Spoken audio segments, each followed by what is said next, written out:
Hello, my name is Stan Gurtler, and I'm here to present work that Ian Goldberg and I did regarding privacy-preserving reputation systems at the University of Waterloo. To set the stage, I'd like to briefly discuss the internet more widely. We like to make grand proclamations about the internet, and certainly the internet has had a significant impact on the world as it develops and matures. Where we enter this work is in the impact the internet has had on connecting people, whether that be to other people, to services, to information, or anything else. There's a class of internet-enabled technology that we call disruptive, because it disrupts some already existing industry or similar. In many cases, such disruptive technology hinges on its ability to connect people to information. If I'm selecting between products on Amazon, I need to know how good the product is. Generally, such information is conveyed via reputation, some abstract measure of quality or reliability. In contrast to these disruptive technologies, some individuals who analyze the internet also point to what they term disintermediative technologies, or technologies that serve to connect people to other people in new ways. This can take many forms, but is best exemplified in places like forums for small communities often separated by great deals of space and similar. Whereas for a time it was difficult as, say, an LGBT person to meet and discuss with other LGBT people about relevant issues, the internet has often made it easier for such individuals to become connected. To mediate such connections, reputation again is often used to encourage desirable community behavior. In both of these cases, the integrity of these connections is of great importance. People want to be sure that the reviews of a product on Amazon are legitimate, and people want to know, when interacting in community settings, what an individual's reputation is, to help determine if they may be acting in bad faith. This is, at times, at odds with privacy. What does it mean, for example, to trust an anonymous user? In this work, we highlight and analyze previous work that has in different ways attempted to bridge these two ideas. The rest of this talk proceeds as follows. We will discuss the methodology we use to select previous work for analysis. We will define some terms, particularly in areas where previous work has not yet converged. We will discuss specifically reputation functions, which are the methods by which aggregated votes for reputation are reduced to a displayed score. We will discuss our systematization of the previous works and the implications of the categories we chose. We will suggest opportunities that future research may engage in, and finally we will conclude. There have been a number of academic papers which address privacy-preserving reputation systems in some capacity. In order to select as wide an assortment of appropriate works as we could, we began with a seed paper, a non-rep towards tracking resistant anonymous reputation, presented by Zhai et al. Searching through all papers that it cited, and all papers that cited it, we selected papers if and only if they described a system that supported a vote operation of some kind, and they preserved at least one of our recognized privacy properties. This process was iteratively repeated with the found papers until convergence was reached, whereupon we had found 42 systems described across 45 papers. On to terminology. To now, previous work has not converged on a set of standard terms, and each individual work's definition of terms at times obscures aspects of underlying design. Throughout this work, in various sections, we will be using 3 terms specifically that we need to define up front. A user in the system who provides an opinion on another user, typically in the form of some kind of vote, is termed a voter. The user who is being judged is termed a votee, and occasionally, a user will want to know the reputation of another without passing judgment. Such users are requesters. Getting into more specifics, there are 3 key areas of inconsistency in previous works: architecture, reputation directionality, and privacy properties. In order to guarantee the integrity of reputation scores, privacy-preserving reputation systems have a variety of techniques, which we classify in 3 broad manners. The most common is third-party mediation, and most commercial reputation systems, such as Amazon, work this way. A trusted third party collects votes, reduces them to a score, and then reports that score. Other works employ what we term ephemeral mesh topology. In such works, requesters communicate directly with voters, interacting with a set of them to receive a score reached between that set. You might imagine something like considering an applicant to a position by checking the opinions of their references and others you know and trust to pass judgment. More recent work employs proofs of validity, where the system enables a votee to report their score directly to a requester, because it is guaranteed by some form of proof. You might imagine something like accepting a document from an individual because it bears a specific stamp or watermark. When discussing reputation, it can apply in different ways depending on the system. We highlight 3 different directions that reputation can flow. In a simplex reputation system, there are 2 distinct sets of users, who we might call customers and sellers, and the system only allows for a customer to pass judgment on a seller. Amazon, as a well-known example, would be best described as simplex. In a half-duplex reputation system, these 2 distinct sets of users are still present, but both may judge each other. eBay, where customers review sellers on delivering their goods and sellers review customers on honestly providing payment, is a good example of a half-duplex system. Finally, in a full duplex reputation system, the distinction between users is not present, such that there is only one set, peers. Reddit, where different users all rate each other for their posts, is a good example of a full duplex system. Various privacy-preserving reputation systems seek to protect different things. We identify 4 privacy properties in total, 2 which apply directly to voters and 2 which apply directly to votees. Among the voter-specific privacy properties, voter vote unlinkability discusses whether or not an individual voter can be linked directly to a vote which they cast for a votee. Relatedly, 2 vote unlinkability discusses whether or not, upon investigation, somebody reviewing 2 different votes in a system could determine whether or not they were made by the same individual.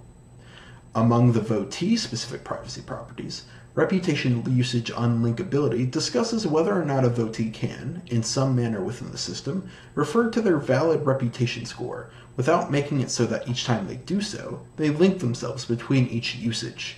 Exact reputation blinding discusses whether or not votees must divulge the exact reputation score they bear when they use it, or whether they can fuzz it in some manner. With those terms in place, we move on to a discussion of reputation functions. In all reputation systems, there is typically some way to aggregate the opinions of users into one displayed score, and this is done by a reputation function. We classify reputation functions into one of 2 categories: voter-agnostic and voter-conscious. In a voter-agnostic reputation function, the function does not differentiate votes by whether or not the same user cast them. That is, if one voter cast multiple valid votes for one votee, they would all count separately. We term the main 2 such functions accrue stars and average stars, though they would just as well be known as sum and mean. In accrue stars, votes typically take the form of positive or negative, and a votee's score is the number of positive votes minus the number of negative votes. Reddit is a good example of such a system. In average stars, votes typically take the form of a number, often between 1 and 5, and a votee's score is the mean of these numbers. eBay is a good example of such a system. In voter-conscious reputation functions, the general principle is that only the most recent vote that a voter gives for a specific votee will count.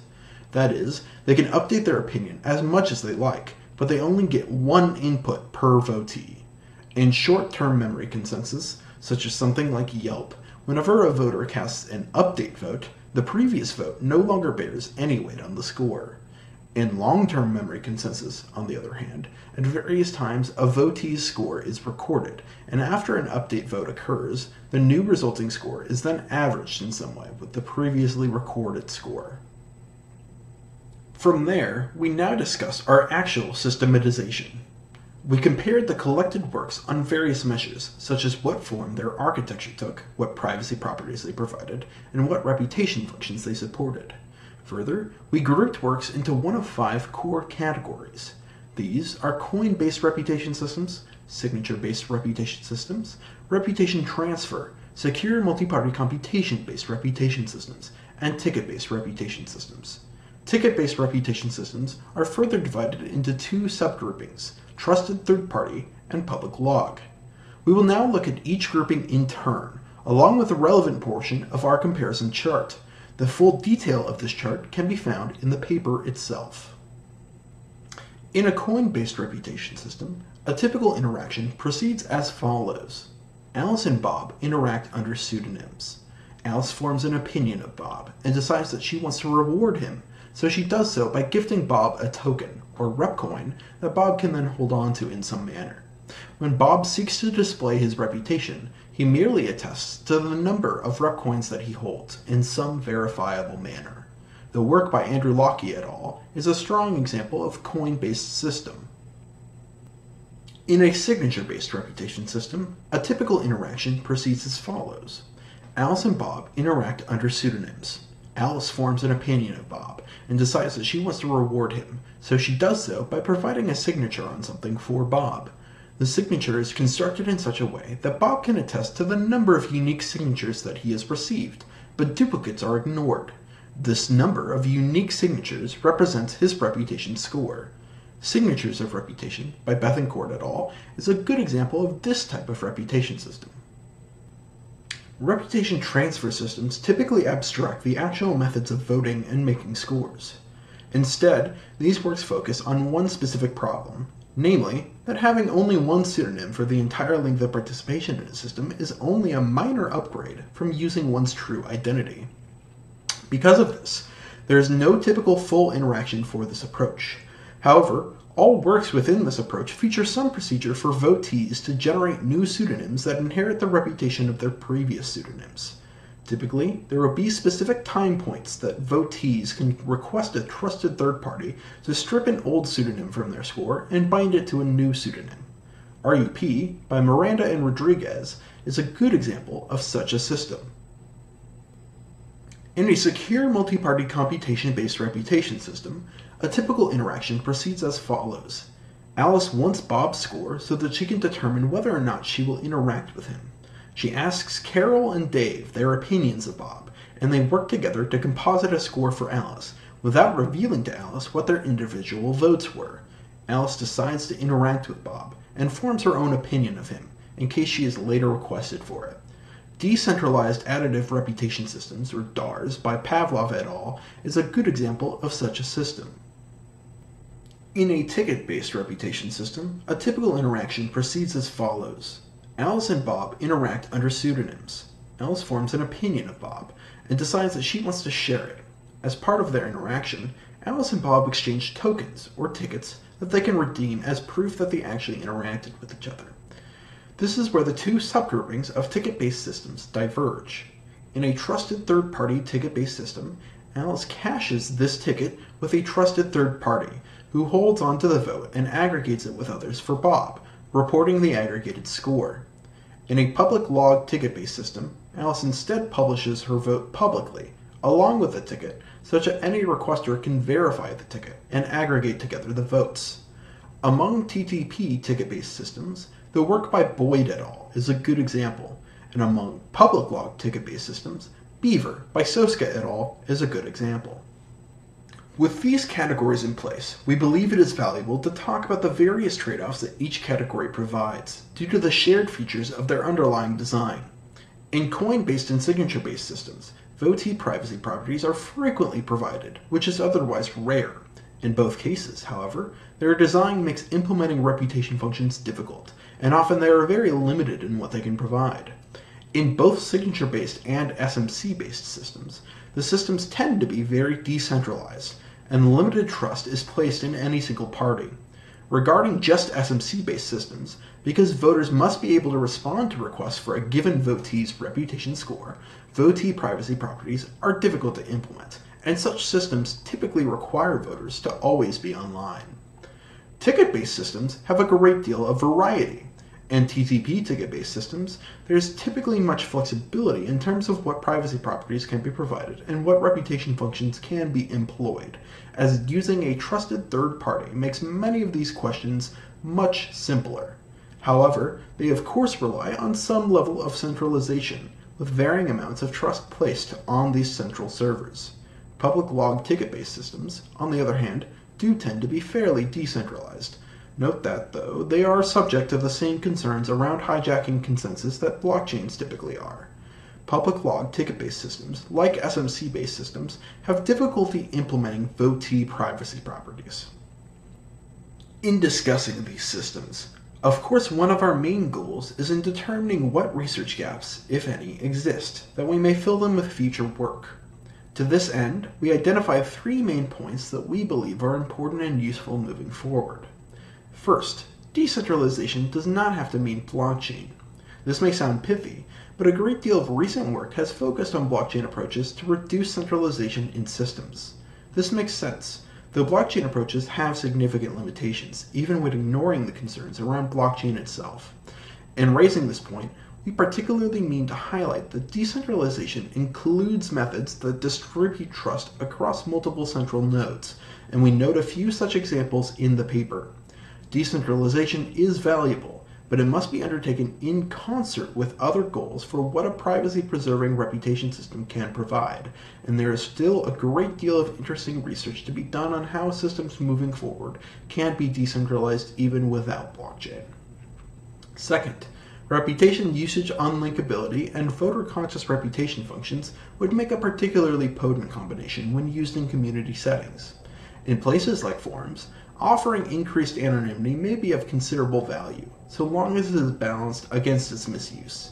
In these sorts of limited settings, where users are more likely to interact with each other regularly, voter-conscious reputation functions are most meaningful, as the derived score reflects an actual knowledge of the community about an individual. If in this setting, a votee cannot earn positive ratings from a reasonable number of voters, it seems reasonable to conclude that said votee may not be a good fit for, or is not acting in good faith within, a given community. Few academic works have explored this particular combination to this point, and future work could be fruitful. Finally, at this time in the literature, reputation is limited to applying by and to individual users. There are 2 important ways the literature could expand its uses for reputation. First, a votee's rating could be decided by specific subsets of voters. Knowing the opinions of multiple different groups may be valuable to a requester. Second, in no systems in the literature does reputation refer to the opinions of voters towards a group of votees. These votees might represent, for example, all the sellers of a certain kind of product, and reputation would indicate satisfaction with that kind of product overall. Expanding reputation beyond the individual holds promise for new research in multiple directions. In this work, we systematized 42 privacy-preserving reputation systems. We raised issues of inconsistent terminology in the literature. We identified important trade-offs inherent to design choices among systems, and we identified 3 key areas where research can go further. Privacy and reputation, though at times in tension with one another, can be matched together in ways that could have significant impact. With that, thank you for your time and attention.